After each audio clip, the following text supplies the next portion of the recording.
उद्देश्य।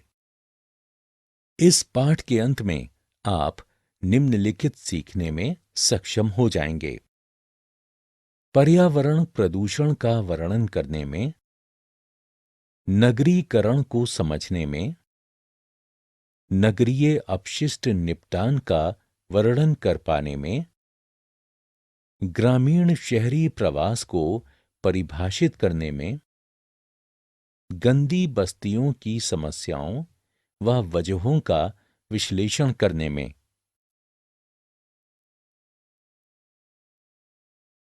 पर्यावरण प्रदूषण। पर्यावरण प्रदूषण मानवीय क्रियाकलापों के अपशिष्ट उत्पादों से मुक्त पदार्थों एवं ऊर्जा का परिणाम है तथा प्रदूषकों के परिवहित एवं विसरित होने के माध्यम के आधार पर प्रदूषण को विभिन्न प्रकारों में वर्गीकृत किया जाता है। बढ़ती हुई जनसंख्या और औद्योगिक विस्तार के कारण जल के अत्यधिक उपयोग से जल की गुणवत्ता दिन प्रतिदिन गिरती जा रही है। नदियां, नहरें, झीलें आदि भूजल के स्रोत हैं, लेकिन उनका जल शुद्ध नहीं रह गया है, क्योंकि इसमें अल्प मात्रा में निलंबित कण, कार्बनिक तथा अकार्बनिक पदार्थ समाहित होते हैं। जब जल में इन पदार्थों की सांद्रता बढ़ जाती है तो जल प्रदूषित हो जाता है और इस तरह वो मानवीय उपयोग के योग्य नहीं रह जाता है। जल प्रदूषण के स्रोत। प्राकृतिक स्रोत। अपरदन, भूस्खलन, पेड़ पौधों और पशुओं के सड़ने गलने से क्षय और अपघटन। मानवीय स्रोतों से प्रदूषण। मानव जल को उद्योगों और कृषि गतिविधियों के माध्यम से प्रदूषित करता है। गंगा एवं यमुना नदियों में प्रदूषण के स्रोतों को इस तालिका के माध्यम से दिखाया गया है। जल प्रदूषण के प्रभाव। जल प्रदूषण विभिन्न प्रकार की जल जनित बीमारियों का एक प्रमुख स्रोत होता है, जैसे कि दस्त यानी डायरिया, आंतों के कृमि, हेपेटाइटिस आदि। विश्व स्वास्थ्य संगठन की रिपोर्ट दर्शाती है कि भारत में लगभग 1/4 संचारी रोग जल जनित होते हैं। वायु प्रदूषण। वायु प्रदूषण के कारण जीवाश्म ईंधन का दहन, खनन और उद्योग वायु प्रदूषण के प्रमुख स्रोत हैं। वायु प्रदूषण के प्रभाव। वायु प्रदूषण विभिन्न श्वसन, संचार तंत्र और तंत्रिका तंत्र संबंधी स्वास्थ्य समस्याओं, शहरी धूम्र एवं अम्ल वर्षा का प्रमुख कारण है।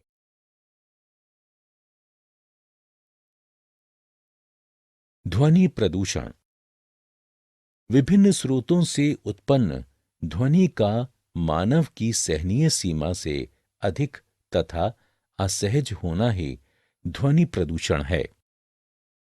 ध्वनि प्रदूषण के स्रोत। 1. मशीनीकृत निर्माण तथा तोड़-फोड़ कार्य। 2. परिवहन। 3. सामुदायिक गतिविधियां। 4. यातायात। समुद्री यातायात में शोर की तीव्रता माल को चढ़ाने व उठाने का निपटान करने वाले पत्तन तक अधिक सीमित रही है। नगरीय अपशिष्ट निपटान। नगरीय क्षेत्रों को प्रायः अति संकुल, भीड़-भाड़, अपर्याप्त सुविधाएं और उसके परिणाम स्वरूप साफ सफाई की खराब स्थिति एवं प्रदूषित वायु के रूप में पहचाना जाता है। ठोस अपशिष्टों के स्रोत। घरेलू प्रतिष्ठान, व्यावसायिक प्रतिष्ठान।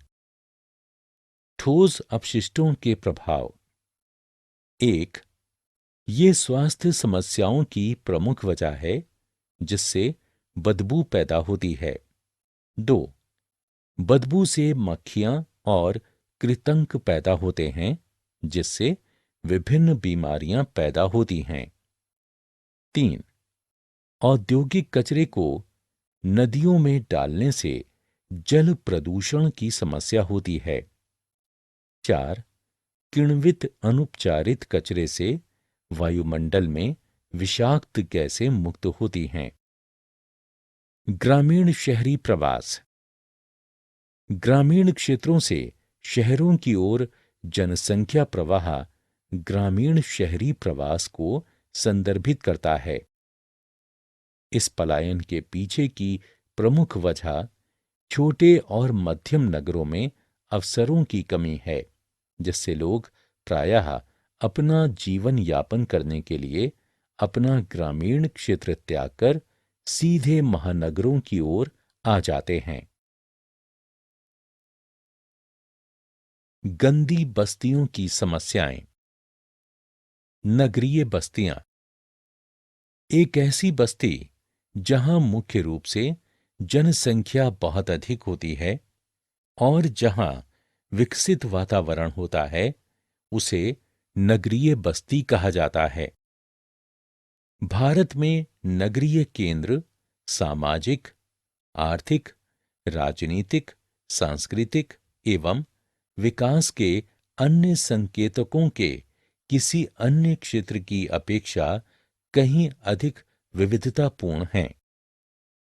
यदि हम अवसंरचना की बात करें तो नगर में फार्म हाउस तथा उच्च आय वर्ग की बस्तियां हैं, जिनमें चौड़ी सड़कें, स्ट्रीट लाइट, जल एवं स्वच्छता सुविधाएं, पार्कों, उपवनों तथा सुविकसित हरित पट्टियों, खेल के मैदानों एवं व्यक्तिगत सुरक्षा के प्रावधान तथा व्यक्तिगता के अधिकार शामिल हैं। दूसरी ओर जो लोग बाहरी क्षेत्रों में निवास करते हैं और जहां जनसंख्या अपेक्षाकृत कम होती है, उन्हें ग्रामीण बस्ती के रूप में जाना जाता है। इसे प्रमुख रूप से गांवों के रूप में वर्गीकृत किया गया है, जहां प्राकृतिक वनस्पति होती है और निवासियों की आय का प्रमुख स्रोत कृषि और पशुपालन होता है। दूसरी ओर शहरी क्षेत्र के किनारों पर झुग्गियां और झोपड़पट्टियां होती हैं, जिन्हें गंदी बस्तियां कहा जाता है। इनमें वे लोग रहते हैं जिन्हें ग्रामीण क्षेत्रों से नगरीय क्षेत्रों में आजीविका की खोज में प्रवासित होने के लिए विवश होना पड़ता है, लेकिन महंगी कीमत के कारण अच्छे आवासों में नहीं रह पाते। उदाहरण के लिए धारावी एशिया की सबसे बड़ी झुग्गी बस्ती। भू निम्नीकरण स्थायी या अस्थायी तौर पर भूमि की उत्पादकता की कमी को भू निम्नीकरण कहा जाता है। भू निम्नीकरण की अनियंत्रित प्रक्रिया इसे व्यर्थ भूमि में परिवर्तित कर देती है। भू निम्नीकरण के कारक अत्यधिक सिंचाई से जल भराव और मृदा का लवणीकरण होता है। रासायनिक उर्वरकों का अत्यधिक उपयोग भूमि को अनुत्पादित भूमि में परिवर्तित कर देता है। अधिक विषैला औद्योगिक कचरा शहरी और औद्योगिक क्षेत्र का विस्तार कुछ प्रकार की व्यर्थ भूमियां जैसे कि प्राकृतिक खड्ड, मरुस्थलीय या तटीय रेतीली भूमि, बंजर चट्टानी क्षेत्र, तीव्र ढाल वाली भूमि और हिमानी क्षेत्र मुख्यतः प्राकृतिक घटकों द्वारा घटित हुई हैं। सारांश हमने जो कुछ सीखा है उसे संक्षेप में दोहराएं। पर्यावरण प्रदूषण मानवीय क्रियाकलापों के अपशिष्ट उत्पादों से मुक्त पदार्थों एवं ऊर्जा का परिणाम है।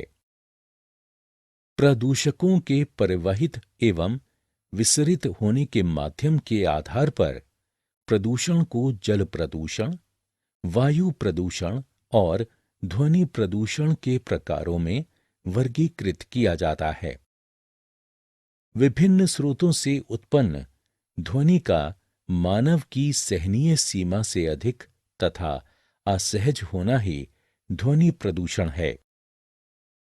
नगरीय क्षेत्रों को प्रायः अति संकुल, भीड़-भाड़, अपर्याप्त सुविधाएं और उसके परिणाम स्वरूप साफ सफाई की खराब स्थिति एवं प्रदूषित वायु के रूप में पहचाना जाता है। ठोस अपशिष्ट का तात्पर्य अनचाहे अनुपयोगी पदार्थों से है जो मानवीय गतिविधियों द्वारा पैदा होती हैं।